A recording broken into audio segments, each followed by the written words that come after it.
We're live. It's all good in the hood. Welcome everybody for coming along. And yes, I know time's precious. It's a nightmare, so I really do appreciate it. And indeed, all of you guys watching on the replay too. So a strange little thing happened. I like to call it synchronicity. Okay. There's a few people watching my videos recently, and when I sort of go through some of the chat on the replay, or indeed look at the comments from you guys watching on the replay, and the name Andy the Gabby Cabby popped up a few times. So I thought, who's that? As you do. Oh, thanks very much, Dog, for the donation, sir. That's awesome. Appreciate it. So I thought, okay, so what do you do? Look into the guy. So there it is. I found the channel and saw a few of his videos. Thought, oh my God, it's great. It's someone just like myself, just getting out as much information as they could out there. And looking at some of the comments on there, oh yeah, Funky Preppers mentioned you on his channel and stuff like that. So it's a strange thing. Andy contacted me via email, and I hit him back, and here we are. The only time Andy was available to do a live stream is on a Sunday. So I know it's different. I've never done a live stream on a Sunday before. At least I don't think I have. So yes. So we've got a fellow YouTuber. I think he's on around 30,000 subscribers as well. So he's doing really good. And it's awesome to hear someone's perspective, because this guy is a taxi driver, cabbie. So very, very good, because it's literally boots on the ground. Okay, so these guys are actually on the road. They're seeing what's happening, and also they're talking to guys in the back of the taxi via chats and conversations. So really, really interested to hear what this guy's views are. So we're going to bring him in right now. So let me introduce you to my mate Andy. So here it is. Sorry, mate. You got here. How you doing? All good? Hi everyone. How are you? Yeah, not too bad. Thanks for having me on your channel. Appreciate That's all right, it, mate. No problem at all. Like I said, it's interesting to hear someone else talking about same sort of stuff. So it's really cool to use technology in this day and age to actually talk to people. I mean, I've done one of these with a mate of mine who's all the way over in Alaska. So it's bonkers. It still blows my mind how you could do this. And yeah, it's wicked. Well, I told you where I am. I think we're at opposite ends of the country, really, aren't we? Kind of, you're over that way, I'm over this way. It's brilliant. It's a long walk, mate, anyway. yeah, I tell that to my passengers sometimes. Fair play. I'll tell you what you could do, Andy. Could you give like some guys who haven't seen you before, just like 5 minutes of how it all started with YouTube, what sort of journey you went from day one right up to now, and what made you want to do YouTube stuff, and indeed maybe if you was talking about different stuff when you started, but in light of what's been happening over the last couple of years, decided to change the content like I've done. I mean, lots of my videos are all about prepping, survival, wild camping, and all of a sudden I've turned into a bloody journalist, and probably a bit like yourself. So the floor's yours, mate. 5 minutes. Just tell the viewers how it all started for you, mate. Okay. Well, hi everyone. I'm a taxi driver, private hire cab driver. I have been for about 12 years. I run my own airport transfer business, taking people to the airports and the cruise terminals. I've been doing that for, last 6 or 7 years now. And then when we got to 2020, I had the same problem everyone else did. The world just stopped. And I remember the day that Boris came on the telly and said, stay at home, protect the NHS, save lives, and all the rest of it.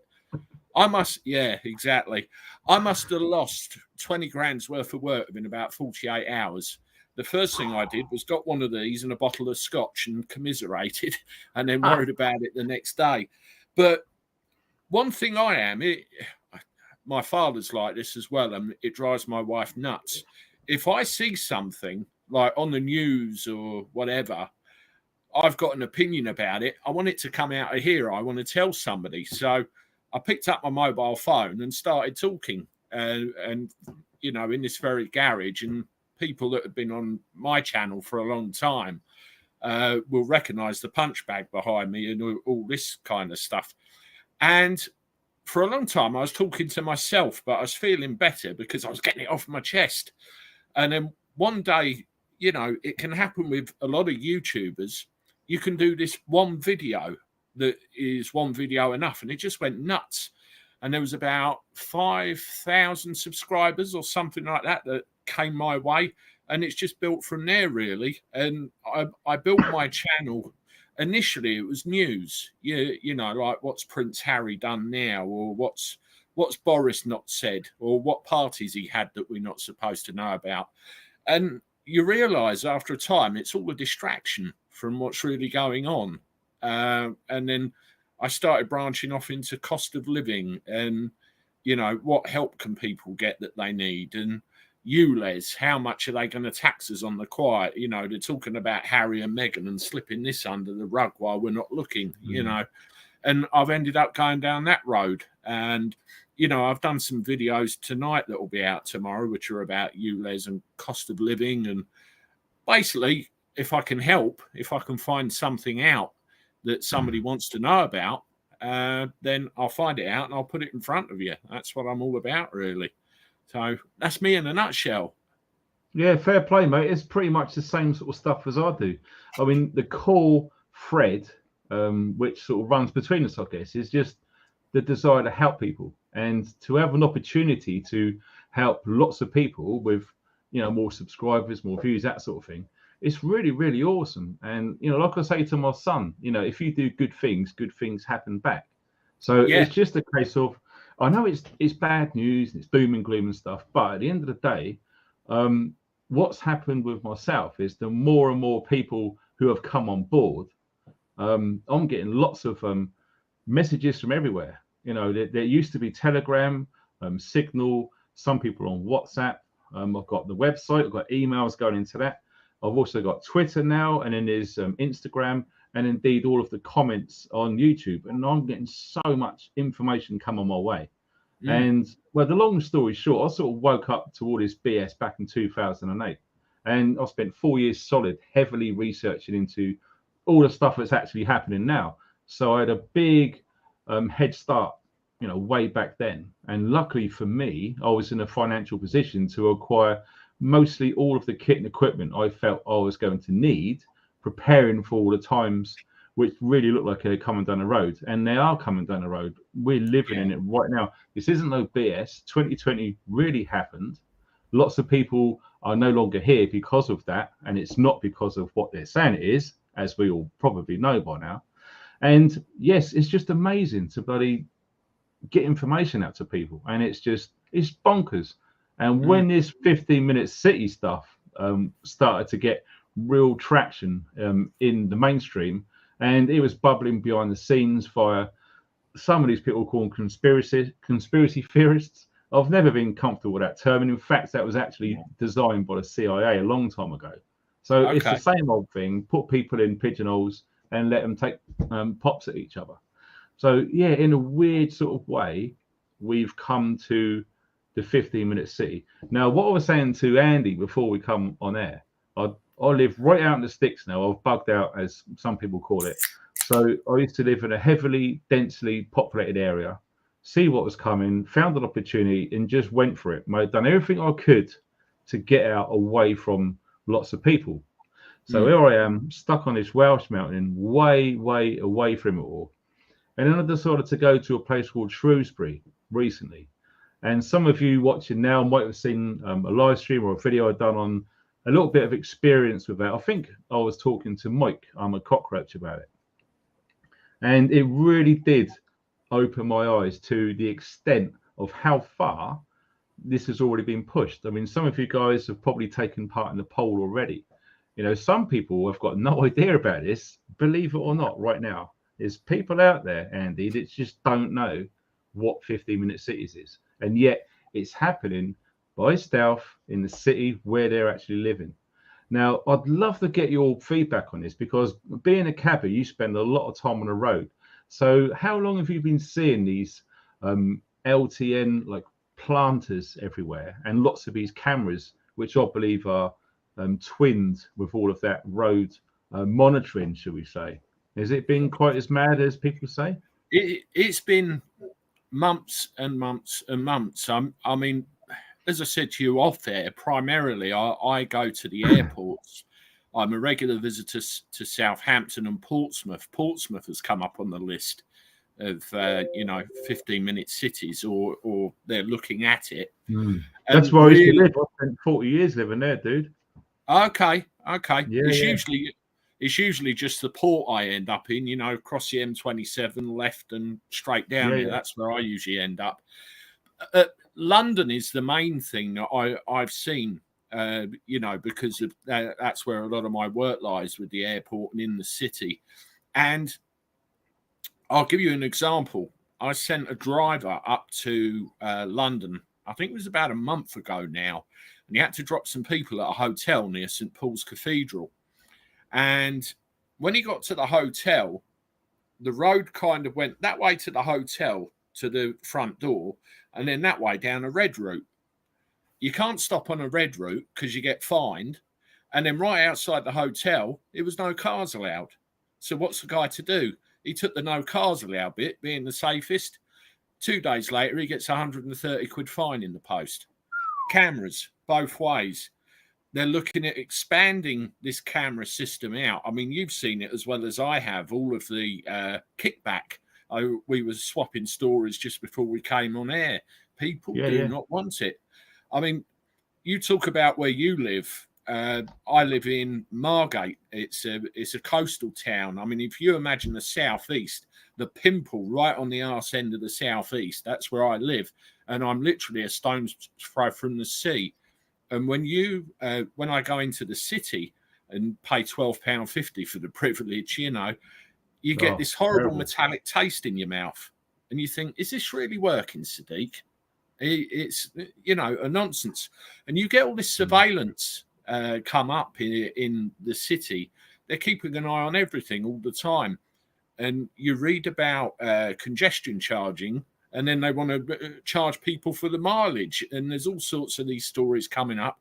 And these they're sneaking it on us a little bit at a time. And, no one can see it because we're distracted by other stuff. It's a scandal. It absolutely is, mate. I mean, we've heard lots and lots of this sort of stuff coming down the road. I mean, I remember speaking to a really good friend of mine who I've known for years. He was in the army for 20 odd years. He'd done like an SAS selection 3 times. He spent 20 odd years in the London ambulance service. And some of the changes that he's seen, I mean, he still speaks to colleagues within the industry of the healthcare profession.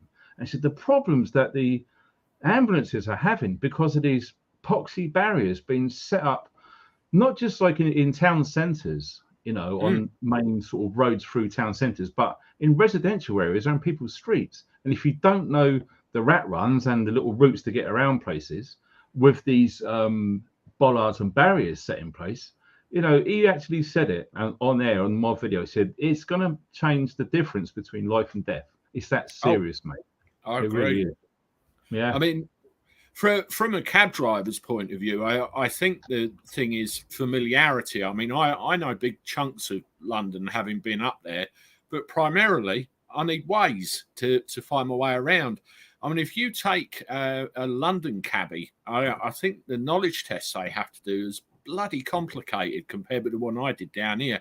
And I think some of them are studying for 2 years. So you can see the complexity of the road layout up there. And if it's changing, some bollards go up, or so, I'm not going to know that, and I could get fined. A local cabbie might know that, 50-50. Are they going to get fined? It's going to affect a whole number of trades.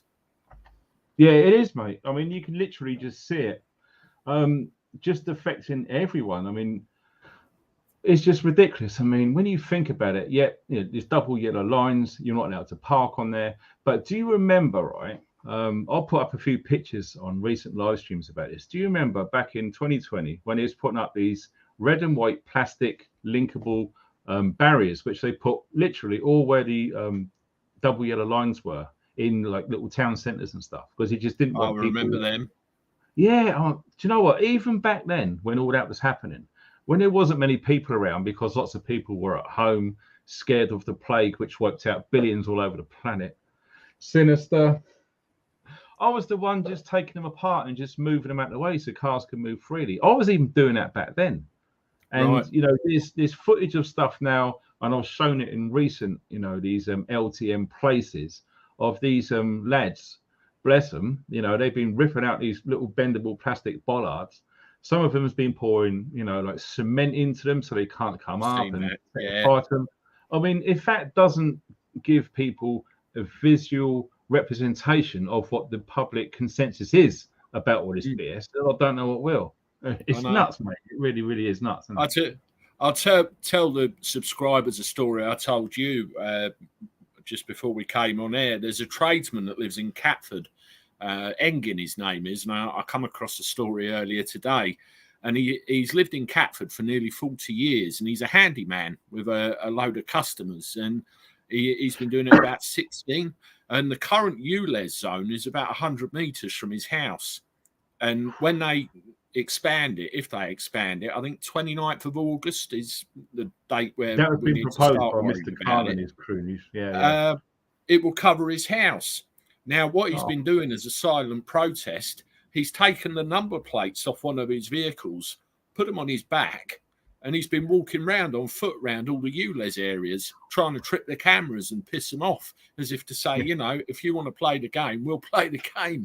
But where he said his hourly rate, and then you take off the ULEZ charge, the fuel and everything else, he's not making any money. And it's tradesmen, cab drivers. I mean, are they going to have to pay £12.50 every time they go in? It's... Yeah, I know. It is nuts. I just got to say a quick thanks ever so much to Maggie Moo for that donation from over in America. Really, really appreciate that. That's awesome. And yes, mate, it is. It's a complete farce. So what I want to do now is look at that. We got nearly 1,000 people already. We've only been on air for like a quarter of an hour. That's pretty good for a Sunday without promo stuff. So what I'm going to do is I'm going to show you a little clip about a minute long. This was grabbed by Twitter. Now, I set up a Twitter account back in June last year.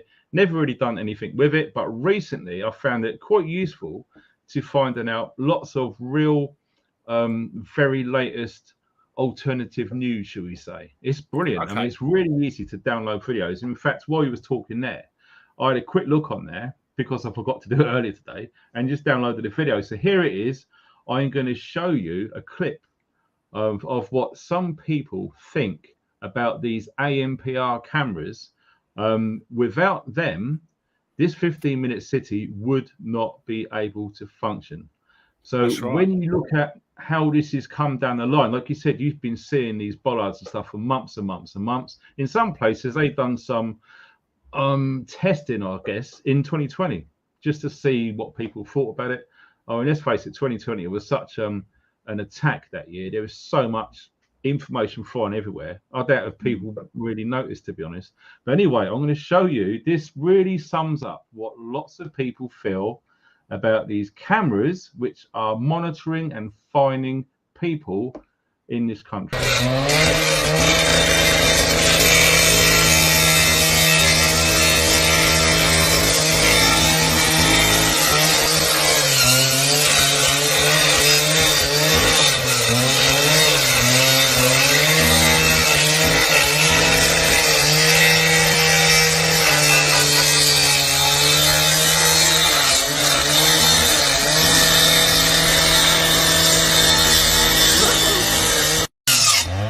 Push it!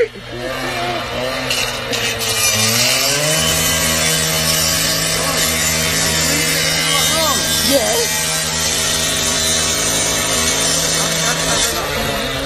I push it!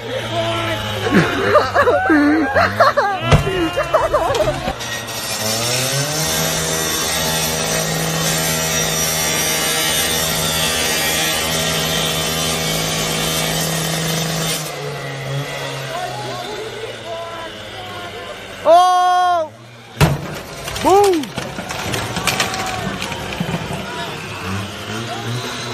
Come! It's home run!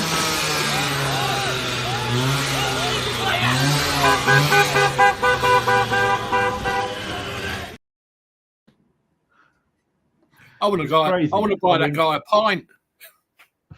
Mate, it's got my beer, mate. I'll tell you what, like I said, there's so many people would want to do something like that, but they just haven't got the minerals to do it. So to see someone do it, put it on social media, and I should imagine that's almost semi-viral now, just flooding all of the networks. And what that does is that just gives people confidence if they want to do something themselves. Because let me tell you this, like I said earlier, Andy, the amount of messages and emails that I get from people telling me what's going on out there, the general consensus is people have really had it up to ear already, and we've not even really seen it kick in yet. This is just the initial building blocks of these 15-minute cities. It's the beginning. Yeah, it's nuts, mate, isn't it? Nuts. Absolutely. I mean, to see a simple example of this kind of thing, there's a speed camera on a road just around the corner from my house, and it will never, ever work. I'll tell you for why. Because every time they put it and repair it, someone goes up the night after with a can of black spray paint and sprays all the lens. They do it every single time. It's passive resistance. This is what needs to happen, though, doesn't it? Because if people don't actually do anything physically, or you just go to a protest and take some selfies on their phones, that's not going to make much difference. But physically, this is going to make some sort of impact, isn't it? That's right. I mean, an example I can think of, if you look at 15-minute cities, 30, 40 years ago, right, I lived in, well, probably 40 years ago now, I lived in a house with my mother and father. My father was a copper, and back in them days, they gave coppers their own houses. Oh, I remember, mate. Yeah, there was somebody in the Mall Road. Yeah. We lived, there was a block of 4 of them at the top of our road, and they were all police houses. And if I went out my door with my parents and turned left and walked down the road, there'd be a post office, a pub, a baker's, a butcher's, a corner shop, everything you needed within 15 minutes. But it's not 1983 anymore, folks. The world is a lot bigger now. It's a lot busier now. We're more interconnected with everybody now. We can make things we couldn't make 40 years ago. We can do things we can. And for them to turn around and say they want to confine us into this little space and fine us if we come out of it more than 100 times a year, like Oxford, it ain't going to wash. It ain't going to work. It's life isn't like that anymore. Hasn't been for a long time. And even back then, we weren't confined. We still got about. It is, mate. I mean, I can completely get it, because I remember those days, living in North End, right in the middle of Portsmouth. And we just literally walk down our road, turn left, walk down the end of another road. And, 5 minutes that journey took. And all of a sudden, you're in the busy main high street with lots of shops. And you're right, there's everything there. Cinemas, butchers, all the shops you can think of. And it was all there. The thing is, I think what probably happened between then and now with population growth and how many more cars there are on the road, then they thought it's a good idea to put all these outlets outside of towns and cities, with your McDonald's, your Carpet-Rite and all that stuff, just because it was clogging up everything. So, but the idea that they're trying to push is, we can go back to 1983, 1984, but you're not allowed cars at all. We want you to use public transport or walk. And like I said in previous videos, who is going to want to walk 15 minutes, get the week's shopping and walk back in the honking rain, because it's going to be raining, okay? This is the UK. This isn't freaking San Francisco. That's right. When you think of all of these buses which they're going to lay on, are they going to be electric ones? I mean, where the hell are they going to get the batteries from? Where the hell are they going to charge them from? Where the hell are they going to get the energy to charge them from? Don't forget, we've got a minimum of 200,000 migrants here already. And there's going to be double that in the next 12 months, probably. And they're using energy just like we are. So where the hell is all this energy going to come from to run these amazing looking 15-minute cities? And you're absolutely right. In Oxford's case, if you do over 100 visits between these zones, they're going to fine you. And the fundamental thing about this was, anyone of us consulted that they were considering something like this? No, we weren't. Really, rubs people up the wrong way, mate, doesn't it? Let's be frank. Yeah. I mean, they're doing what they always do. They change a little thing and then leave it a little while and then change another little thing. And again, and then it builds up to the end goal. That's what's happening. And not enough people are seeing it. I mean, we talk about 15-minute cities. You look at C40 cities, the C40 cities group. Yeah. And, you know, the current chairman of that is Sadiq Khan. And the best description I read of it was a load of lefty mayors all over the world wanting to ban cars from their cities. Now, I'm friends with another YouTube channel, and if you don't mind, I'll give them a shout out on here. Go for it, man. Yeah. Police Off the Cuff. It's run by a couple of retired NYPD police officers, a sergeant and a detective, and they look into loads of stuff. And Phil, one of them, came onto one of my lives, and he said to me, Andy, they're putting cameras up all over Manhattan because they want to introduce road user charging. So it's everywhere, not just here. It's everywhere, all over the place. Yeah, we've had similar incidences. I've got friends out in Melbourne, and they're doing it there. And one I've done, I literally spent 2 days solid researching into this. And you know where you got the description box under when you put your video up? It's got 5,000 characters. I filled up the whole thing. I actually went over it. I had to delete some. Filled it up with source links for my research, which I'll put into it.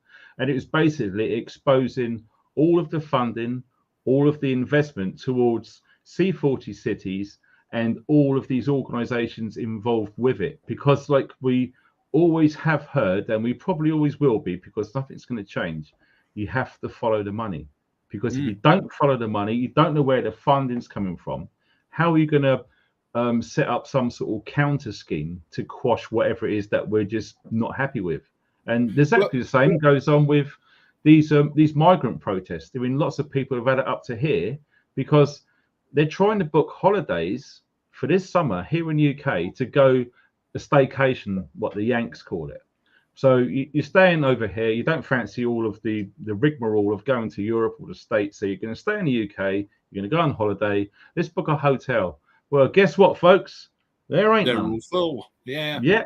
And they're all full. And the worst thing is, which I said in the live stream recently, all of these hotels are full of mostly, and I don't know what the figure is, it's probably around 80-90%, something like that, I would guess, of male fighting age migrants. And how much money do you think they're going to spend in local communities keeping cafes, bars, restaurants, whatever it is, going? And don't forget, these businesses have been kicked in the nuts through COVID.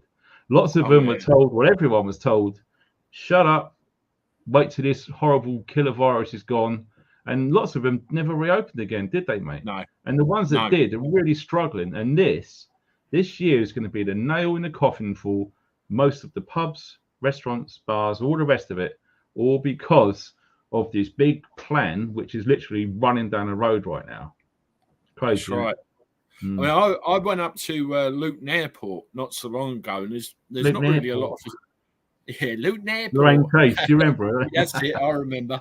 Yeah, there's not a lot of facilities up there locally for cab drivers when you're hanging around. And to be blunt, I was busting for a piss. So I thought, there's a hotel there.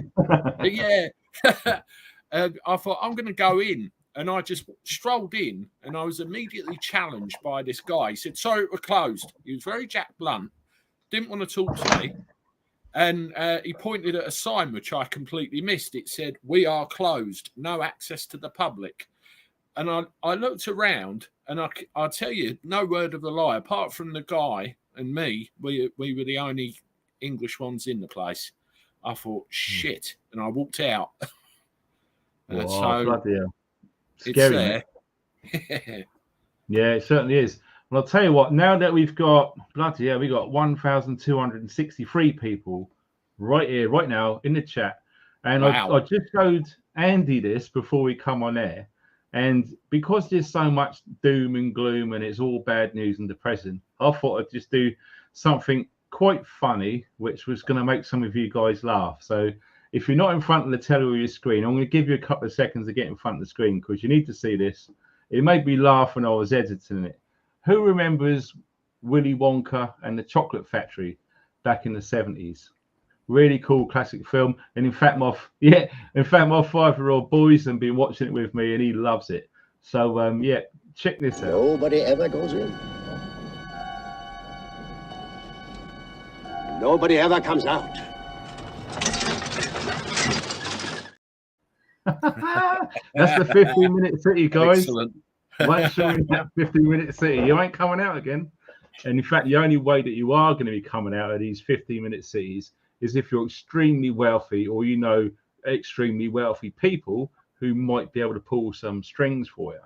Because the way it's looking is, like I keep saying, the central thread of all of this stuff which is coming out, and there's lots of different news and BS coming out all the time since 2020 especially, it all comes back to climate change.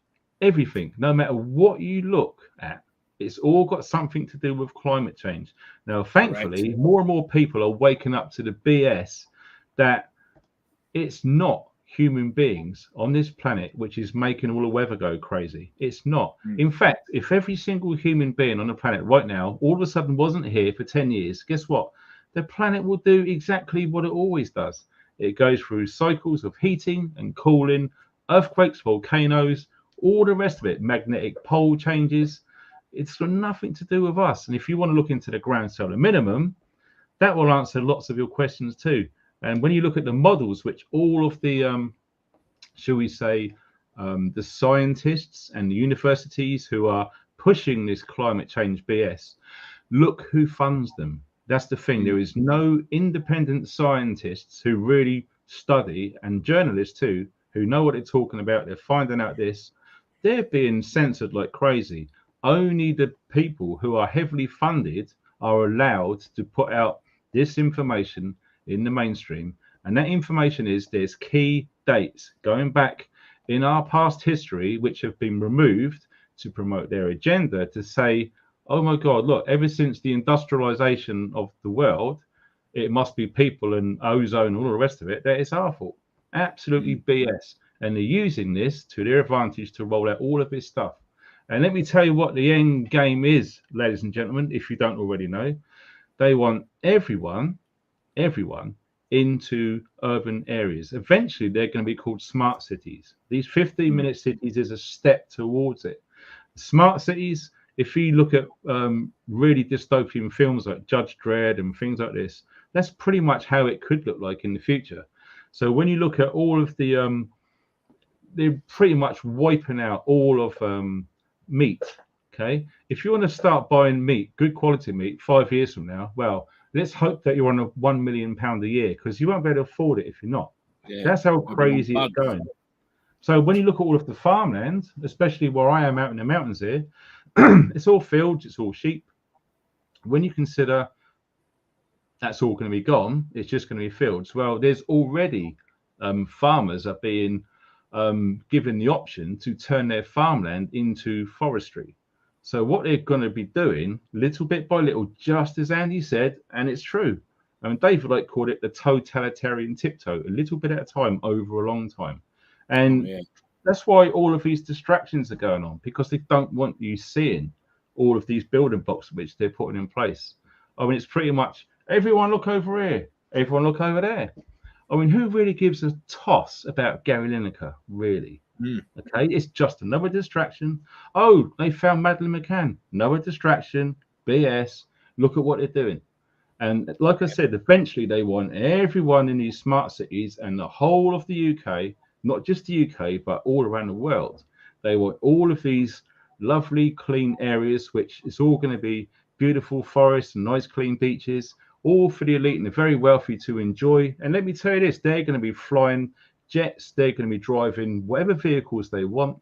They're probably going to have like sex robots with them and all this sort of stuff. It's a nightmare scenario. And all of us lot are going to be jammed in these little cities, and they've got the right to do whatever they want. And let me tell you this, we are many, they are few. And because of all of the censorship which is slowly coming out now, I mean, you've only got to look at the online safety bill, like I said before. The governments all around the world are trying to get into private encrypted chat messages And any problems or any discord which goes against their narrative, they're going to get fined, social credit scores, all the rest of it. It's all one big plan. Like Andy said, it's all linked and it's all little bit at a time. And yeah, I don't want my kid growing up in an environment like that. So when you saw that footage earlier of that amazing guy chopping down that camera, well, let me tell you this, I can see lots more of that happening. Yeah. And it's going to be cops and robbers, Andy, in it. I mean, they're going to put up these cameras, people are chopping down, they're going to think of ways that they can't be chopped down. But until then, it's going to be cops and robbers, mate, isn't it? Definitely. It's people have had enough. I mean, there's lots of little, I suppose, voices all over the country. There's me in Margate, you in the Highlands of Wales. There'll be somebody else in Brighton, someone else in Baldock. We're all saying the same thing, but we're all little whispers all over the place, and it's not a big enough noise. And it just takes that organisation or a breaking moment, and we'll all think, hang on, enough. And it will come. It will come. I think so, mate, because it's like you can just use an analogy of like you get a bottle of Coke and you shake it and shake it and shake it. Eventually, when someone's brave enough to undo that lid, there's no way they're going to stop what's coming. No, I mean, I've already pointed out, I've got like 4 blokes that I've known for a long time now, and in the police, okay? Only one of them is left. The other 3 have left within the last 12 months. One of them, who I speak to on a regular basis, he said there's a place in South Wales called Neath, Neath, not too far from Swansea. It's a really big geographical area with many thousands of people living there. And the crime and the poverty is insane there. It's a rough area. If you want to beat around the bush, that is exactly what it is. And do you know what he said to me? Oh, about 6 months ago now. Anyway, before Christmas, he said all of those thousands of people there is only 4 police patrolling at night time. And I've done some calculations. It's 1,011 people against 1 police officer. And can you imagine if that one area alone woke up to what's going on, venting their discord publicly? There's no way on God's earth that these 4 coppers are going to contain that. And if what they do, do you remember the riots when they done in London and it just spread everywhere? I remember. What they've done was they drafted in police units from other counties to go and help. Now, what if this started happening all over? There just would not be enough police to cope with to manage all of that. And again, that brings into some theory about why these fighting age males are already over here for. I mean, it doesn't make sense to me. If these were genuine refugees fleeing from a particular war zone, let's say Ukraine, that's a war zone right now, right? Where's all the women and children? Yeah, I mean you think they're going to leave all the women and kids behind? I wouldn't, would you? You look at the photographs in the media, every now and again when the press get hold of it, they give you this lovely stage photograph of a woman holding a baby, you know, look at me. But you're right, it is mainly fighting age men. I mean, I said to my wife, let's say if the shit hit the fan in the United Kingdom and we had to leave, I said, I'm sorry, but my priority is not me, it's you and the kids. You're getting on a boat and getting out of here, and then I'll worry about myself afterwards. It seems to be backwards. And you end up smelling a rat. Doesn't make sense, mate. It really doesn't make any sense. And, you know, you've heard the term family first, and it's exactly what I'm pushing at there as well. Doesn't matter what happens. Forget about them around the corner with their issues. Your immediate issue should be you and your family. That's it. Okay? That's all people need to focus on. And just try and think of a way how they can carry on their lifestyle as comfortable as possible. That's one of the things behind prepping, to be honest. It's just maintaining some level of normality when, you know, things are going bad out there, and things are going bad out there. You know, what have we seen? Food banks. We've seen so many people like losing their jobs. We've seen people being evicted and being replaced by migrants as well. I mean, the thing is, when lots of people say it, and I do get it, Andy, I completely get it, mate. Why don't people do something? Well, let me tell you this. People won't do anything until they've got nothing to lose. When you've got a lot of people with nothing to lose, They'll only get pushed so far, and because they've got That's nothing to lose, they won't give two rats about going and doing whatever. And I think that time is just racing down the road now. It was a slow march, but now they're jogging now. And when it goes into a sprint, nothing's going to stop that. And these 15-minute cities, the thought of just herding people into these places, being tracked and traced everywhere and do as they're told. I mean, that's what I believe all of the BS in 2020 was. If you looked at Event 201, which came out in 2019, they actually outlined the whole plan, what would happen if there was a global pandemic. Okay, so if anyone hasn't seen Event 201, check it out. And it was weird because a long time ago, when I used to work full-time, I was always getting coughs and colds, and I was so fed up of it. I designed like a drink to boost my immune system. And what happened was I developed this drink over 3 or 4 or 5 years or so and got it absolutely perfected now. And what would happen is I would drink this drink once in the morning and once before I went to bed, all the way through the winter months. Some people call it flu season now, but it's the winter months and people get the sniffles, right? So I'd have this stuff, and guess what? On a regular time before I'd done this, I was getting 5 or 6 coughs and colds throughout the year. Sometimes I might even need a day or two off because of it. But since I started doing this drink, I didn't have a single cough or cold for 5 years. Not one. In fact, I went up the leaderboard at work as one of the best employees for sickness. So it's because I see all this coming. But anyway, this is coming to a point, right? And this point was something told me September, October 2019 to really research into the flu. So I started doing lots of research. I watched lots of TED Talks. We're talking weeks and weeks and weeks of talks with professors, scientists about the similarities, all these different flus, the Spanish flu.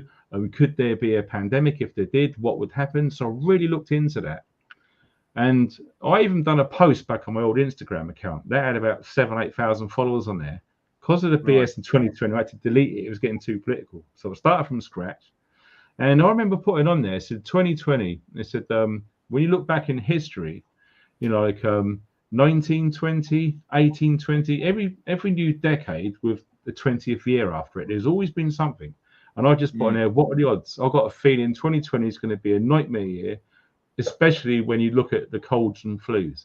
And the amount of people that laughed at me, and this must have been in November 2019. March 2020, guess what happened? Nuts. It's absolutely bonkers what's happened. And in that meantime, I'll come across event 209, I think it was, or 201.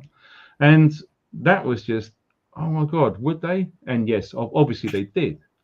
Yeah, but the point I'm making is when you look at all of the things which happened in 2020, they're all precursors for 50-minute cities. Like we touched on earlier, with the red and white plastic bollards going up.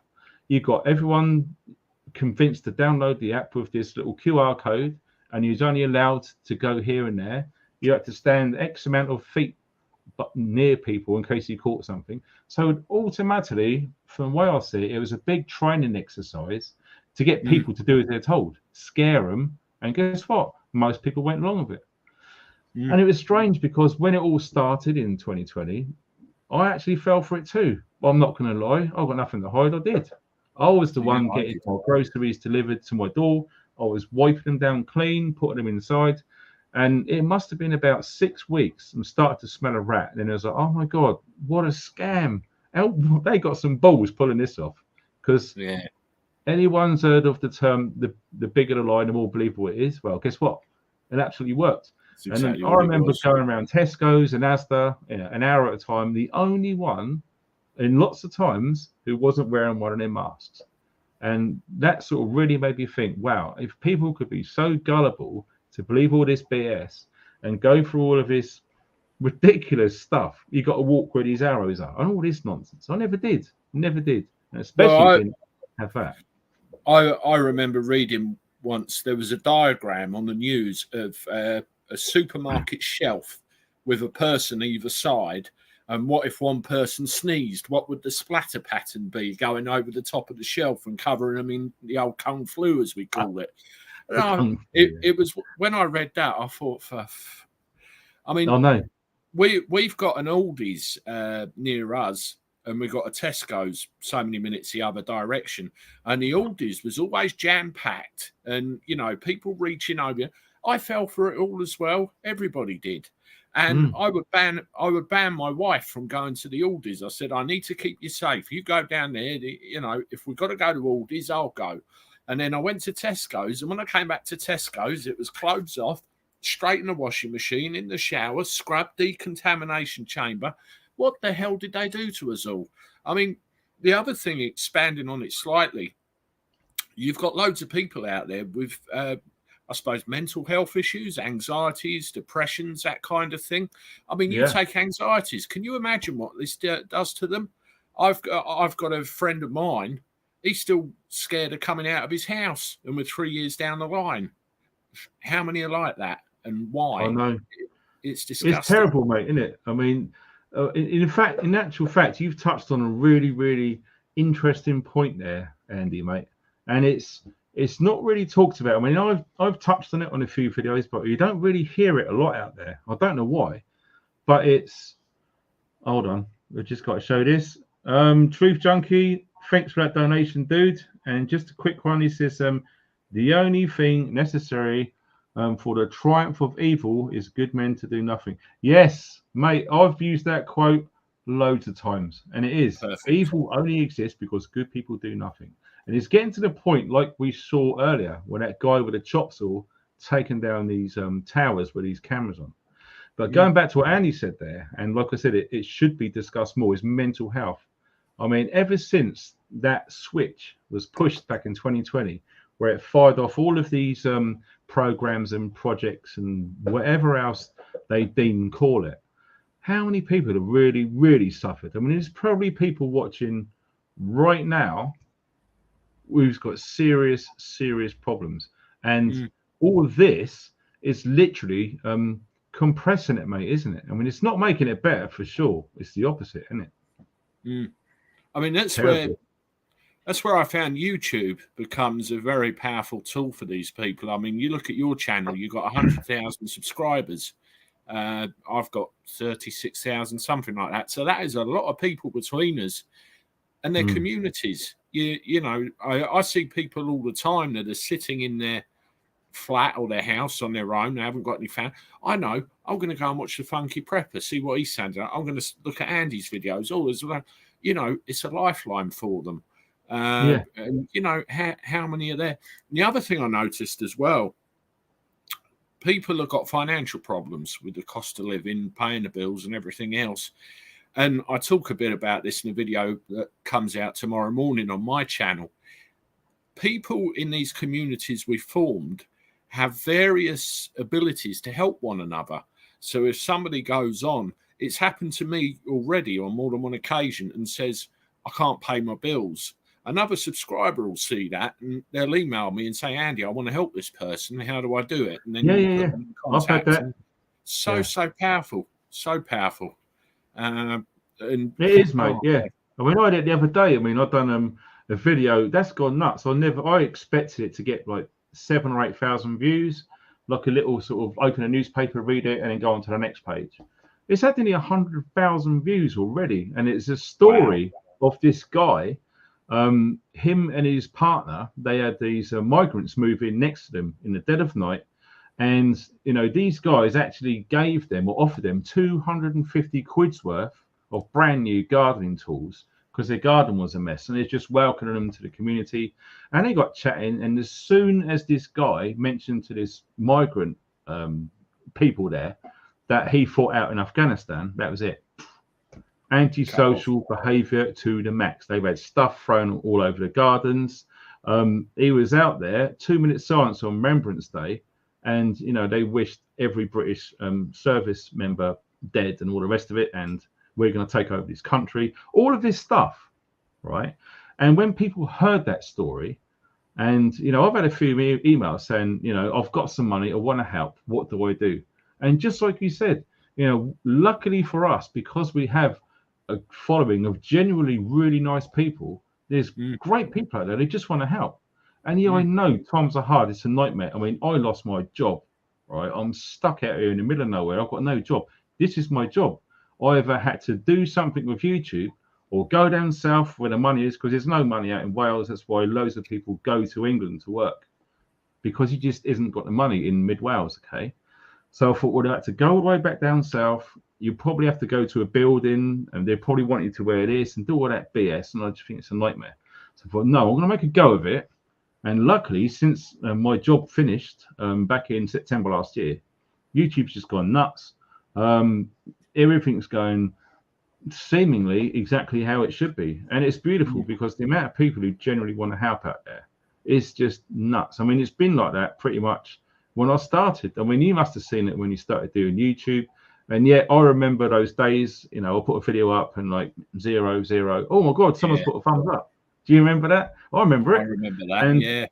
I had no help. I had no one giving me a leg up. I certainly didn't go to websites to pay money to get 1,000 subscribers and all that stuff.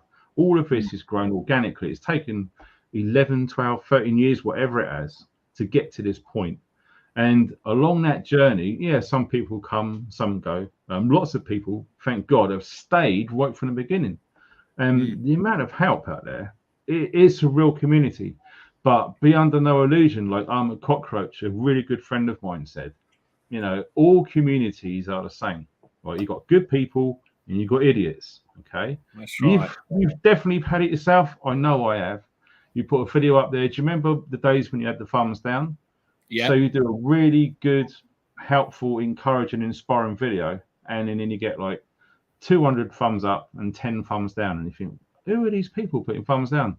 But like my mate Mike said, there's people out there in all communities with serious problems, and YouTube is no different. Okay, you're going to get narcissistic people out there. You got people who want to copy people. You got people who want to troll people. If you're doing well and they want to put you down, and all of the opposite. YouTube's no different, because some people say, oh, I'm going to start a YouTube channel and make money. And that's never what I intended to do. I just wanted to make videos to help people based on what I saw at the time, from my experience, what I could do to help others. And it's just grown like that. And like you said, mate, there's people out there that really want to help, and people need it because they are suffering with these 15-minute cities coming down the road. They need to get out to the countryside. I mean, I know when you're market, so you're going to need a bit of space now and again to get out into some open spaces, because it just gets a bit mental there, right? So when that option is taken away from you and you won't be allowed to go out and get open spaces, that's going to impact their mental health even more, surely. Absolutely. I mean, in 2020, I mean, I'll freely admit, years ago, before I was married and everything else, I went through a bout of depression, and where I got myself out of it. When everything happened in 2020 and the sudden impact of life and loss of business, and I just went flat, boof. I laid on the sofa and was out of it. And I thought, you know, and we've got some lovely sea walks. You can walk 5-10 minutes down the road near me. You're on the beach, fresh air, sunshine, coastal walks. Me and my wife started doing that every day. It's just a tonic. And can you imagine if you were cooped up? It's looking at the four walls. They close in.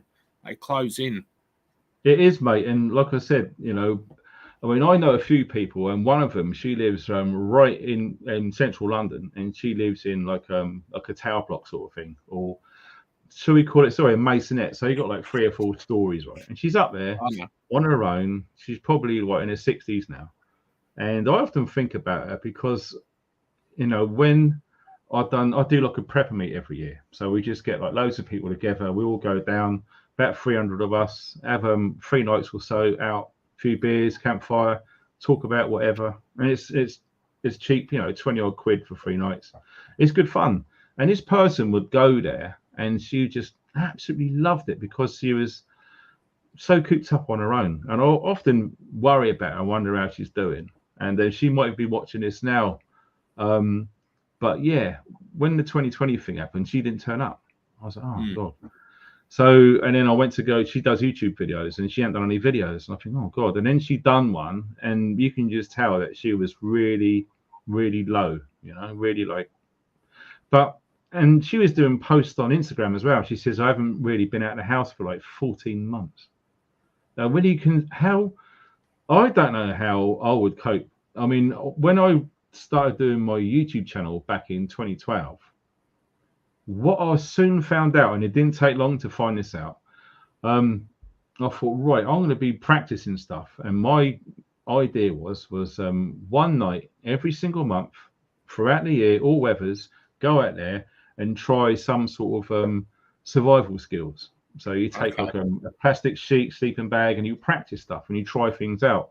And I decided to document them and share all of my failings, because if someone sees someone do something wrong and then they know it's done something wrong, it's going to stop them doing it. So it helped them. I made loads of mistakes. And that's probably the best way to learn, is you learn by mistakes, right? Yeah. And as I said, it didn't take me long when I was in that environment practicing all these skills. All of a sudden, I felt at ease. And I actually timed it, and it took roughly 20 minutes. So you're in a city, you're in a high, crazy job, like you're a chef, you're a stockbroker, you're a poor taxi driver driving through Piccadilly on a Saturday afternoon, right? And it's mental. And all of a sudden, you're from that environment into the woodland, or like you said, down the beach, 20 minutes. You feel all of that tension in your neck and your shoulders just drop. You feel more relaxed. You're not thinking about this stuff. You're looking at, the birds or the little squirrel or whatever it is. And you're not thinking about that crap then. And it really does a lot to sort out your mental health. So like I say, when all of that one day, if we don't do anything about it, when all that gets removed, then you can't have access to that. The only way I think they're going to try and get people to experience something like that would be online. So a big screen, and there'd be pictures of the woods, there'd be some fluty music. And yeah, people would just tune into that with the frequency they put out. People would be hypnotized, a bit brainwashed, and they're going to sort of feel chilled out, but not properly. Like you find at the beach and like I find in the woods, mate. I mean, you haven't got that get out, have you? Crazy shit, that just reminded me of the scene out of Total Recall in Sharon Stone and Arnie's flat, where they got the panel on the wall and they can put any background on it they like. Yeah, I remember. Scary. That could be reality. And it is. And do you know what? You saying that, I've actually screenshotted it. I've got it on my phone, and someone put a post up on Instagram who I follow, and it was all of the in the future, like sci-fi films, all of the dates of when they were set in. So what was it? The Event Horizon. You remember that film? Yeah, I remember that. Big asteroid or whatever coming. That was set in 2047 or something. And all of these films way off into the future. And you look at like 2020, I think it was, or 2022, Soylent Green. You remember watching that? Yeah. And it really makes you think, doesn't it? Lots of these films probably had little Easter eggs in them, what was going to actually happen. I mean, you speak to Joe Public about a lot of films, and they'll just say, oh, it's just a film. When you look at some of the stuff in films and you think, whoa, how would they know that? I mean, there was a guy who wrote this book, and I found it the other day. Dean Koontz, his name was, and he wrote this book about the lockdowns, the COVID BS in 2020. But this was written in the 70s or the 80s. And it described Wuhan and an outbreak and everything, all in this book. And you think, either the idiots who planned all this stuff looked at that book and said, oh, yeah, let's do this, or whatever it is. It just makes you think, doesn't it? It's just nuts. It certainly does. I mean, yeah. I used to think that with parliaments, they could never see past the end of their term, because if they cocked it up, they'd just blame the next lot that got in. But the more I've seen this, I think, who really is pulling the strings? It's not the people we think, and how long term is the plan? I mean, I heard you say yourself, what do you look, 2-3 years in the future? All the time? I'm usually about 2 or 3 years in front. Yeah. Weird. And I wonder how you talk about a book by Kuntz years and years and years ago, detailing stuff that's happened now. Was it foresight, or did he know something that we didn't? I've looked into some of this stuff. I mean, there's a term that's getting banded around called the Mandela effect. That's bonkers if you haven't heard of that. I've heard of it. Yeah, it's really it goes really deep. And in fact, a guy who I follow only recently, within the last 6 months or so, I'm absolutely hooked. In fact, I spend most evenings watching this guy's videos rather than doing anything else. And he goes real deep into genuine history, because he said if anyone researches anything history related online, it's going to be BS because it's so easily to be manipulated and to be altered. He spent 20 odd years inside in the States, and all he'd done every single day for all that term out there was read really old books from the 17 and 1800s.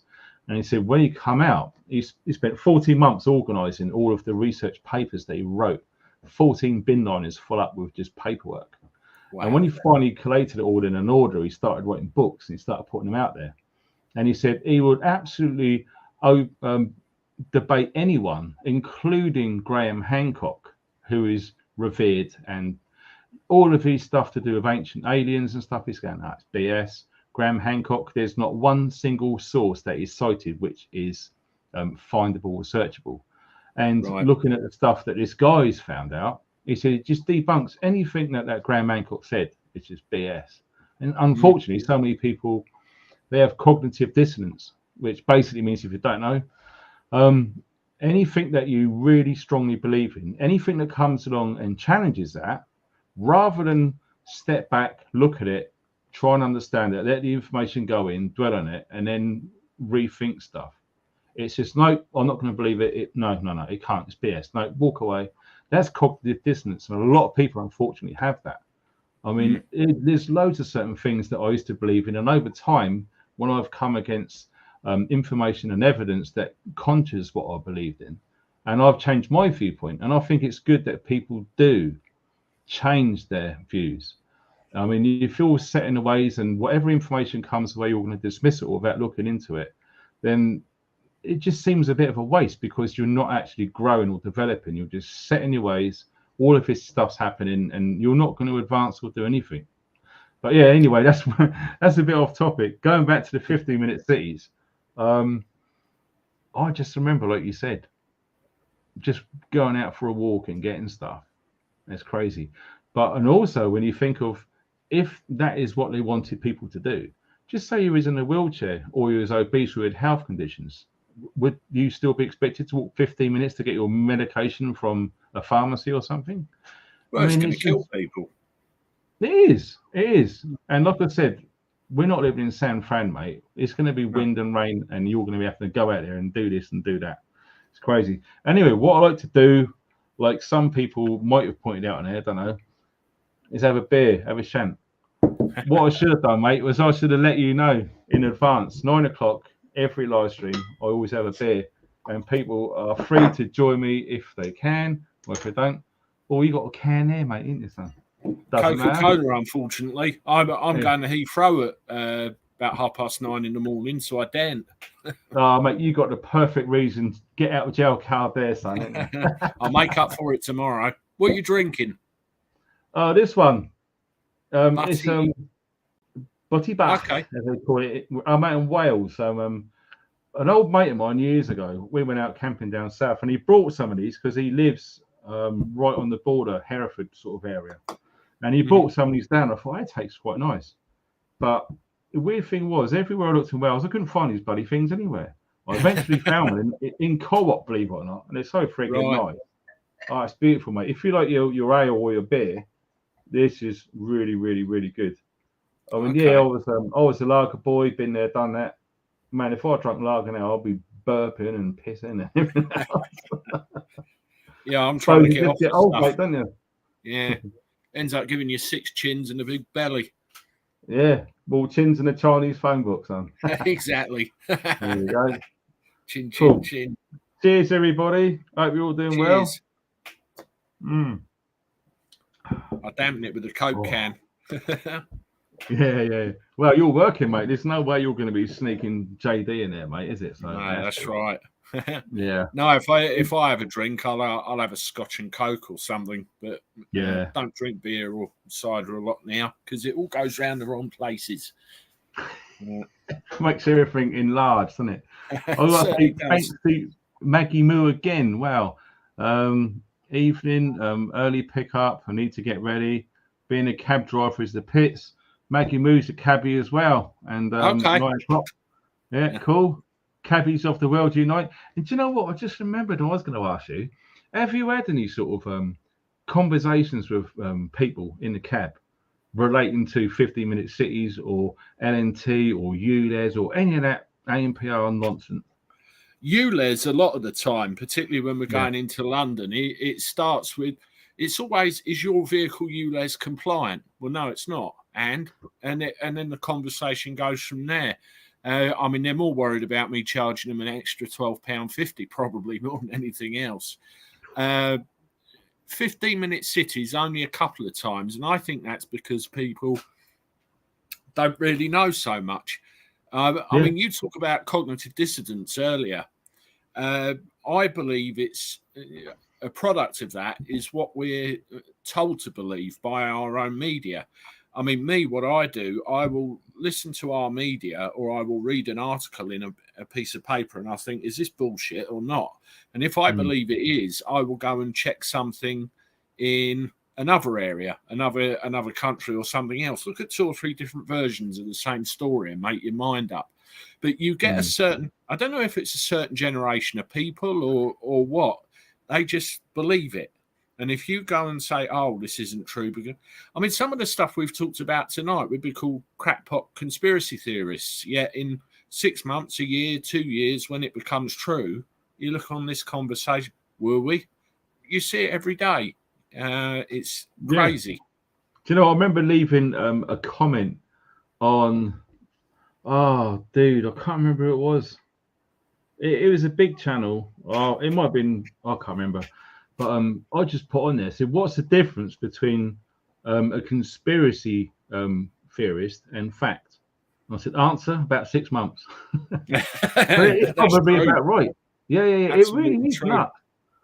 I mean, you know. You look at... Yeah, go on, mate. You look at all of the stuff that's coming out about the last 3 years now, the truth that's coming out. Yet, if all of this truth was mentioned 3 years ago, you're nuts. You're a conspiracy theorist. You don't know what you're talking about. Go away. It's, you know, 20, 30 years ago, buy a diesel car because it's better than 4-star. You know, do you remember that? Diesel cars are bad.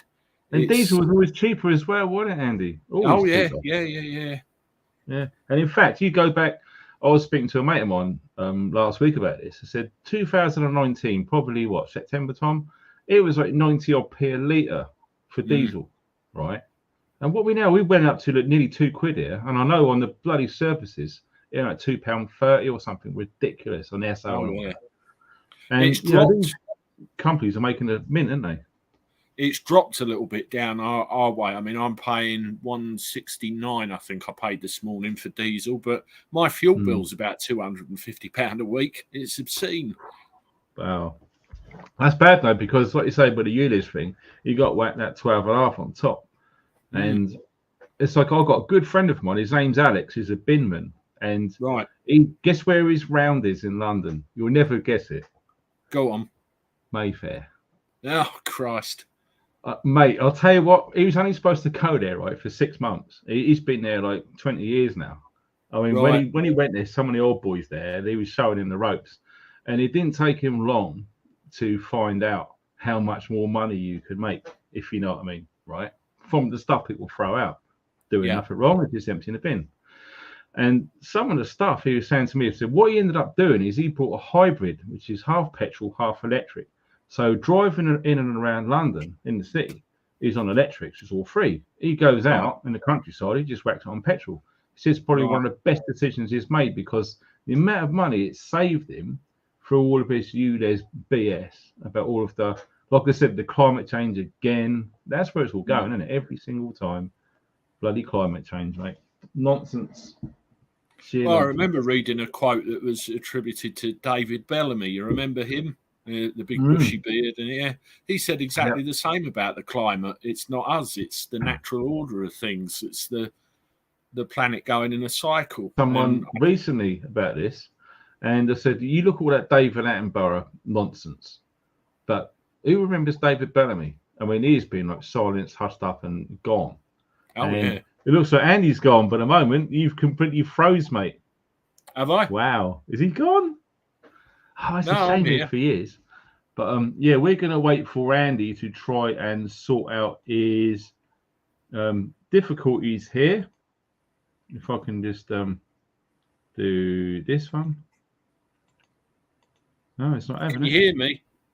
Crazy. Right. We got a bit of technical difficulties there, guys. So we're going to leave Andy.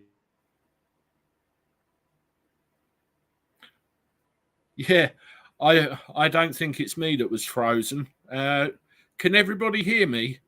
Give me a 1 in the chat if you can hear me. I think Funky Prepper might have dropped out there. Andy is okay. He's clear. Okay, yeah, I can see the comments. Here There comes. we go. Back on, mate. It all went You're down. back again. Every time I talk about climate change, it all just crashes. Right. Freedom of speech, eh? Yeah, absolutely. I've just seen my mother. Simon Mills, thanks for that donation. It says sent 3 messages, £25 now. Been here from day one. Simon Mills, I remember that. I remember that name, mate. Yeah, 2012. Like I said, when you get like people who stay with you from day one, them guys, they're really like golden members, as it were. Yeah. Those are the law ones. I've just seen my mother's name pop up in the chat as well, Jean Whitehead. Yeah. Hi, Mum. Oh, bless her. Your son's a lovely boy, so yeah, it's good to have him on here, and lots of people are listening to us, so that's awesome. Like that. I made a bit of a song and dance over the week on my channel that this was happening, and got a few of mine over, and I see some names I recognise, so all good. Oh God, she's called me Grumps. Hi, Grumps. Oh, there you go. Yeah, she's on there. Look at that. Now, the reason she calls me Grumps is because when I was a baby, when I was a kid, I had the most grumpiest look you've ever seen in your life, and the name's just stuck. Grumps. Your face like a smacked ass. Something like that. Yeah. Oh, bless her. Oh, a face only a mother could love, I think my mum used to say. Yeah. No, that's awesome. It's cool. Every now and again, my dad comes in here, but yeah, I don't know. The names keep changing, so I don't even know if he's watching tonight. I didn't even tell him I was going live tonight, but that would be well funny. You know what I mean? If your mum and my dad was in here tonight. Yeah, it would be, wouldn't it? What day of the week do you usually do a live then? Friday, mate. Friday. But I never have guests on a Friday. I always do that on my own because it's just got like a routine and a regular bunch of like girls and guys. But yeah, I usually do live streams anytime during the week. I mean, I'm hoping to get a guy who really knows his stuff about council tax who I've had on earlier, Gavin. I saw that. Get him on for Wednesday because we really want to do a bit of a deep dive about how to sort of counter the effects of debt, about the agencies and bailiffs and all that sort of thing, about the law that you can protect yourself with. So it's really going to help a lot of people out, because if you don't know how to play the game, you're going to get turned over pretty much really, really easy. And all this knowledge is going to do is hopefully arm people. So if and when they should find themselves in a situation where they have literally got a bailiff on the door, how to deal with it, what to say, what not to say, and to better your outcome. So hopefully we're going to get Gavin on probably Wednesday if I can get hold of him, and we'll get that done. Yeah, that's usually how it rolls, mate. I mean, this is all relatively new. I mean, I've got StreamYard. It's a game changer. I mean, definitely. I used to do my live streams on my smartphone, everything on the phone, no desktop, nothing. And trying to see the chat on there, because you can see your face in the little screen like that, and about nearly double the size underneath. And it's just going like this. It's no good. You can't communicate with people. It's ridiculous. But here, you can do all sorts of things. It's really, really neat. I'll tell you what. I've got to show you this, because you know how, and I don't like to pick sides, but it's the only way how most people understand it. This is obviously a battle between left and right, if you want to go political. So if you want to look at the world's fastest growing online dictionary, defines this. Have a look. The far right definition. The far right is a fringe political movement comprised of white nationalists, conspiracy theorists, incels, homophobes, anti-vaxxers, Trump supporters, and others who are generally poorly educated or just plain stupid. So They had that to is get the Trump far right. supporters in there. Mate, that's what we're up against. I mean, Yeah. when you look at the depth of manipulation and brainwashing to the younger generation over time, you could just see where it's going. I mean, when you look how educated, say, 12-year-olds were in the 20s, 30s, and you compare 12-year-olds now, dude, honestly, the handwriting, especially back then, was just incredible. When you look at the handwriting of kids now, it's an absolute nightmare. Absolutely. So you can see how it's going. I mean, who remembers George Carlin? Lots of people do. Awesome comedian. And, you know, some of the things he said was so poignant, especially what's going on now. And yeah, he absolutely said, you know, like the youngsters, it's just bloody ignorant, bloody ridiculous, and bloody stupid. And the only reason it's got to that is because we've allowed it. You know? Totally. It's nuts. So yeah, they're attacking the kids, and you know that they're going to be the next generation. And when you see online dictionary, which I've just showed as a definition, is being perpetrated in that dialect, it's just goes to show the level of intelligence that the younger generation actually have if this is so popular. And that's scary. That should scare lots of people just understanding what I just said there. But there's another word that gets me as well: racism or racist. Now, we know what racism or being racist used to mean, but if you have a disagreement of opinion with somebody on the other side of the political fence, that's in their armory. You're racist. You know, don't talk racism. You know, it's another word that's lost its true meaning, and there are others. It's our kids that will get indoctrinated with this. It needs to stop somewhere. I've got dictionaries like that thick from like the 17 and 1800s, right? And there's words in there that you're never going to see in dictionaries you get in bloody Waterstones now. No, I mean, like I said, it just backs up the decline of education. I mean, like going back to George Carlin, he said, what the powers that be, whatever or whoever they are, what they want is obedient workers. They don't want intelligent, smart people to be able to think correctly, right? Just think and ask questions. If you've got a generation that don't really think, they're just used to being told what to do and don't think, don't question it. No. We'll keep you safe. You've got nothing to worry about. And they go, oh, cool. I ain't got to worry about that. I can play more like PlayStation. It's cool. Nah. When you start getting stuff drummed into kids that this is all for your safety and your convenience, mate, if kids can't see it, it's game over. It's up to us. I think we're probably, I mean, I was born in 1971. And I feel like in my era, we're the last generation to literally have a really good idea of what's going on and where it's going. And I see people in their 30s and stuff, you know, they've got all these, they go on their phones and they use like voice recognition. They got smart doorbells. They got Alexa and all this stuff. And I'm thinking, whoa, it's only one generation behind underneath me, as it were. And then they're going down that road. Doesn't look good, dude. Like I said, they're literally being indoctrinated into these 15-minute cities because they think, and the classic thing, you've probably heard it, and it's a big left thing which they always use is, if you've got nothing to hide, you've got nothing to worry about. Yeah. Mate, people who say that, mate, I'd love to get a really big meat grinder and just Good morning. I mean, you're slightly older than me. I was born in 78, but we got the, you know, is it that generation of parents? I mean, I don't know about yours. My dad was born in the late 40s. My mum in the 50s. Sorry, Mum, I just gave your age away, roughly. You've had it now, son. And then if you go back another generation, it's more that wartime generation where it was different thinking again. So we like the last vestiges of that old way, and therefore we can see it, you know, what's going on. I mean, that's really well taught, mate, actually. Yeah.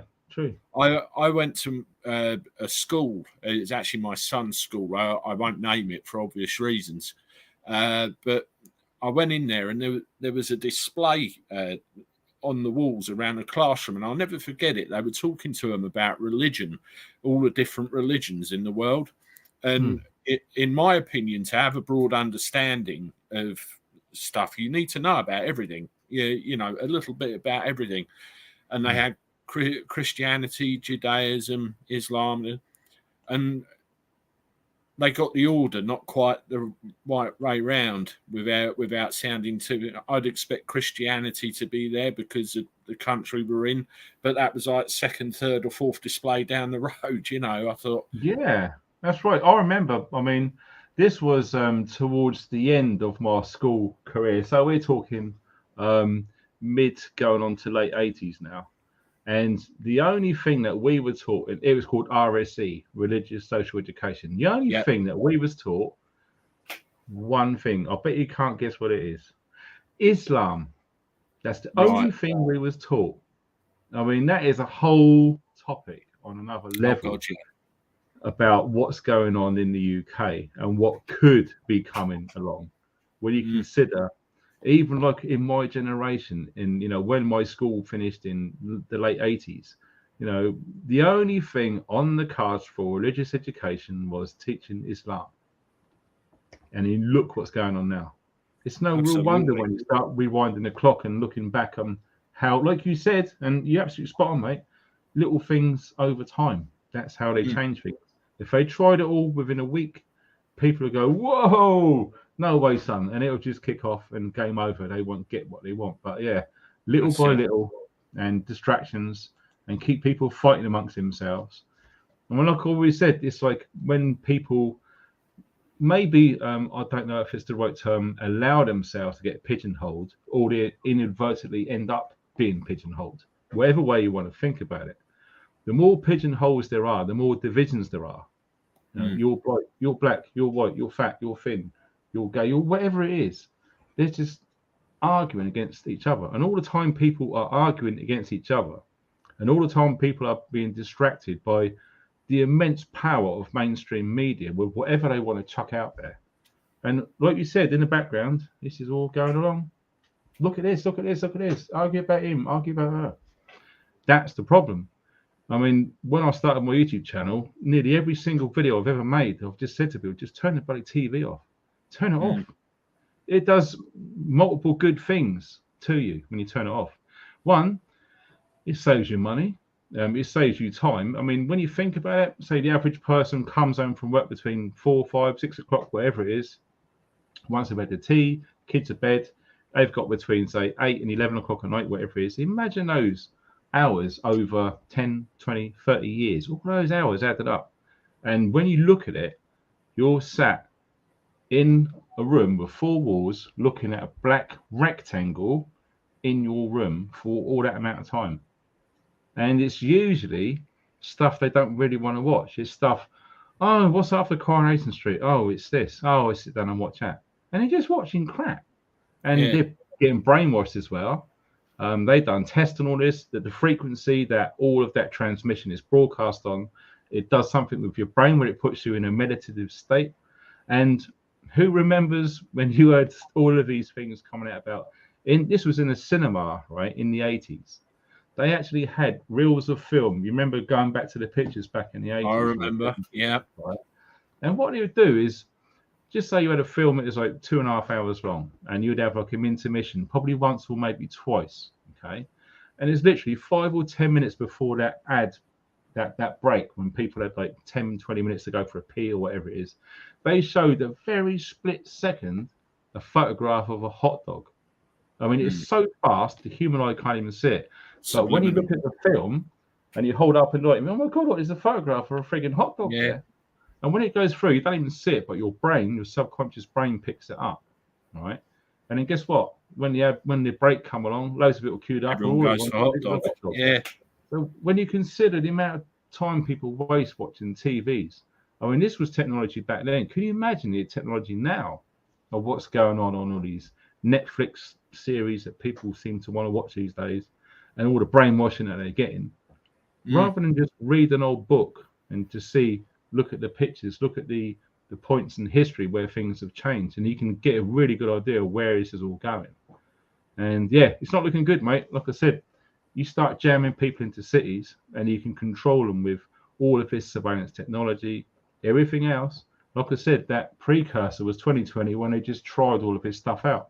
And they've got data from every different country based on how they rolled it out, the feedback they got from the public, and they got a good idea looking at everyone's social media and reactions and stuff. They got all of that and they analyzed all of the data and thought, right, okay, so in 2020, this is what the average human being thinks like. And that all gets fed into advanced AI systems.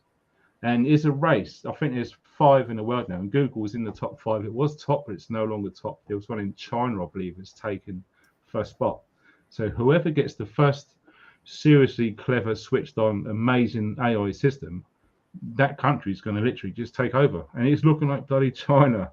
And like I said, we're getting all of our tech ANPR stuff from China, and we're paying for it indirectly through our taxes to our governments, and they're got fingers and pies buying it all. And I saw a very simple example of the coordination with this whole thing. It was about a year, 18 months ago.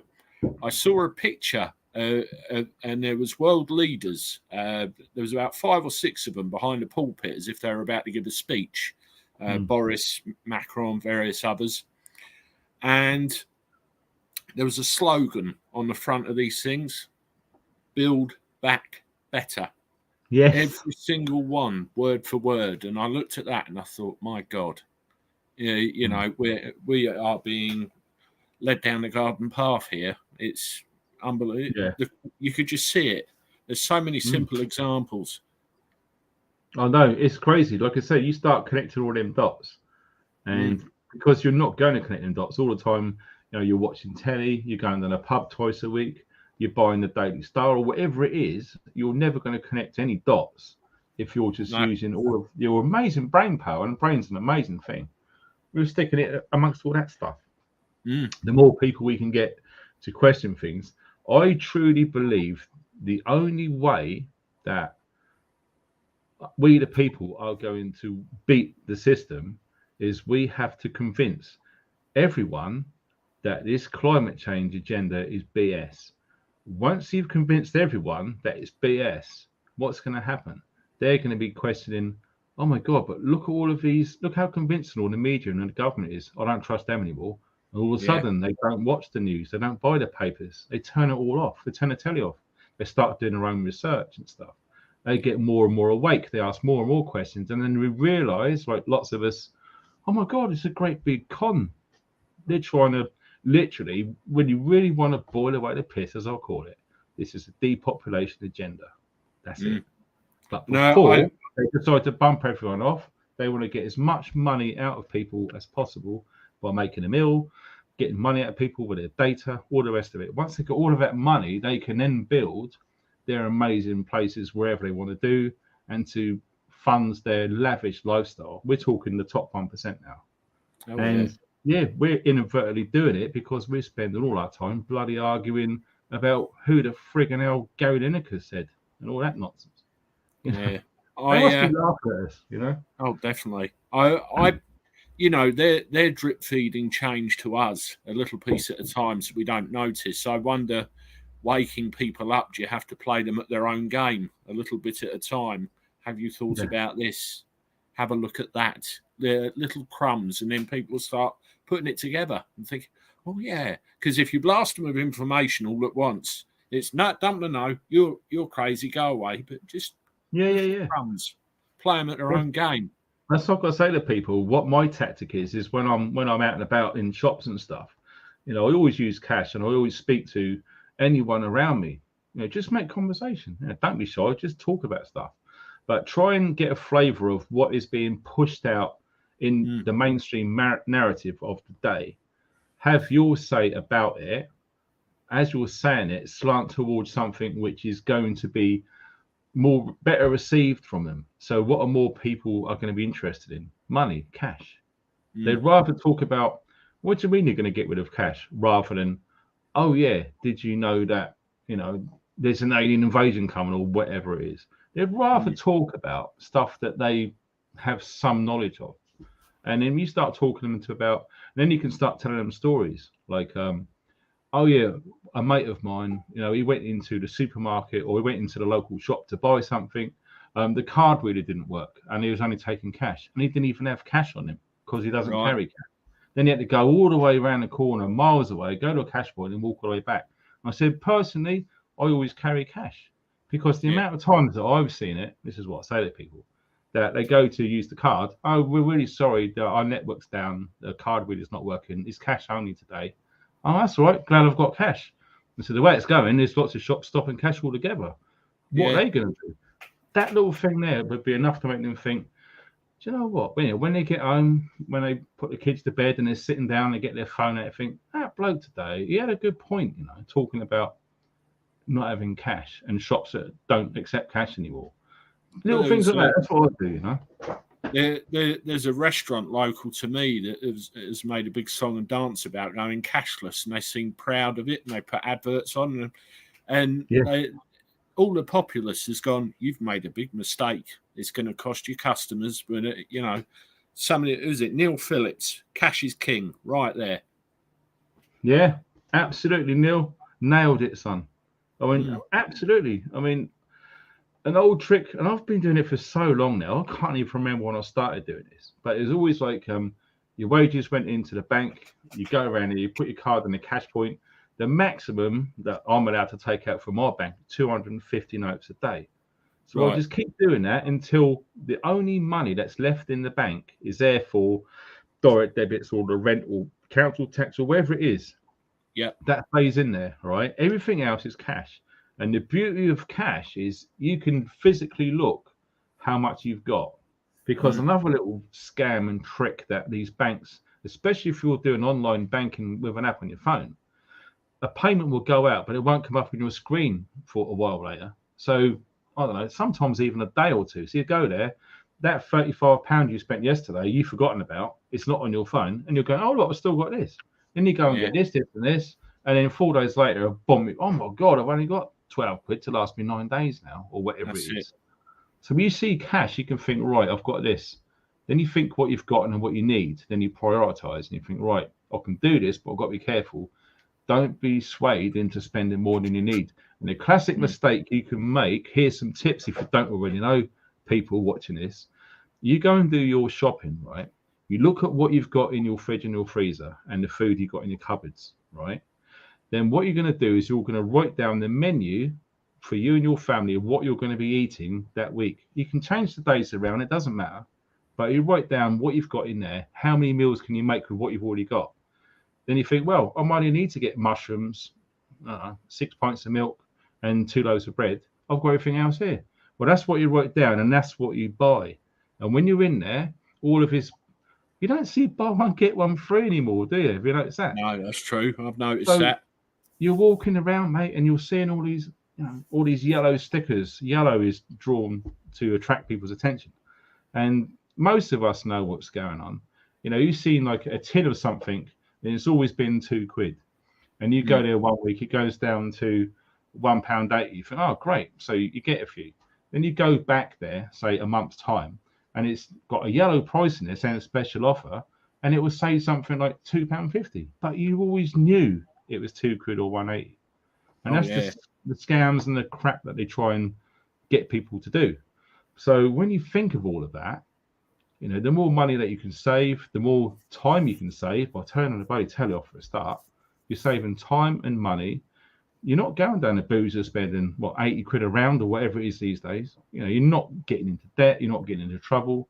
You're getting more time and more money. And once you've got time and money, you can research and you can get things now before the prices get way out of control.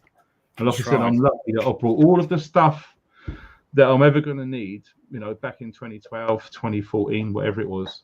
We're talking cold weather clothing. So when there is no heating or whatever reason, at least you've got that already, rather than going out to buy it when you haven't got the money and the prices are sky high and there's not much choice or the quality is crap. You've missed the boat. So that's the message I've been putting out for years. And like I said, it all comes back to these 15-minute cities, because once people are stuck in them things on, what is it? Not universal credit, but universal basic income. They're trying to get into people's consciousness now. That's the term I'm looking for. Yeah. That's the confirmation I'm looking for. And I've said to people, you see UBI, universal basic income, in the news, or anywhere near your benefits, everything you've said, you've been told about Great Reset and everything else is correct. Yeah. They don't want people working. They just want people at home in the metaverse selling all of their data on minimum money, and they will have no desire to leave these 15-minute cities and travel the countryside and have a day out. That's where it's going. And as soon as people start waking up to that BS, the better. So, yeah, dude. Anyway, I just noticed the time, bro. We can speak all night, can we? We certainly could. It's happy hour down the boozer. Last time I went to a boozer was a friend's birthday party. I bought me a pint and my wife a glass of wine. I think it's 12 quid. I nearly fell over. I know. I said, we're not staying here long. God, I used to get around for 4 or 5 lads that money. I know. Oh dear. Anyway, mate, it's been lovely to chat to you. Like, any of you guys who are interested of what Andy's been talking about tonight, there is a link below this video to his channel. Click on that, it'll take you straight there. Subscribe if you want to. I'm sure you'll appreciate it. I mean, we're all trying to help each other, and we're sort of cross sending subscribers. So some of Andy's will come over here, some of mine will go to Andy, and together, like we touched on earlier, the more knowledge being shared, the better. And when the more people, we need to plant some seeds and let them at least think about what's going on and how we can change all of this crap, because no one is going to want to just sit around and watch it unfold. That's not what I'm about anyway. So yeah, thanks to everyone who's entered the chat. Thanks to everyone who's watching on the replay right now and made it all the way to the end. You guys are awesome. All of the donations are incredible. In fact, some people I just noticed on PayPal, if I have a quick look, that's amazing. We got Sarah and Bob. We got a Bob. Sarah and Bob, thank you very much for them donations on PayPal. And absolutely, yeah, people ask me all the time, yes, you can still donate through the week. It doesn't have to be live. And you guys are awesome too. And indeed, everyone who's donated here on the chat. And I'm really sorry that I couldn't get to all of you, because when I talk to people, I look at them in the eye. And when I'm doing that, I'm not looking at all of the chat and all of the presentations and stuff we were showing earlier. So, yeah, I'm really sorry if I've missed anyone. But, yeah. And last but not least, the moderators. Without you guys, this doesn't happen, because there's going to be so much nonsense going on in the chat. It's going to make it a horrible place. So I hope everyone's had a nice time in there. I've done slow mode for 20 seconds, so I hope it wasn't too fast or too slow. And yeah, it all looked good. It's been great talking to Andy. Lovely guy, and I'm glad I found him. I'll subscribe to his channel now. And I'm going to be watching your bits as well, bruv. So all good in the hood. So is there anything you want to say before we sign off then, mate? Just thank you for having me along. It's been great. I've enjoyed chatting. I think you and I could sit down for hours over a beer and talk. It just flowed. It was brilliant. So, mate. Yeah. I've been watching the comments, kind of half an eye on them as well, and you've got a great bunch of people here. It's been really great. Yeah. I've enjoyed it. Perhaps we can do it again at some point, or you can come on mine and we can have a chat there. Whatever.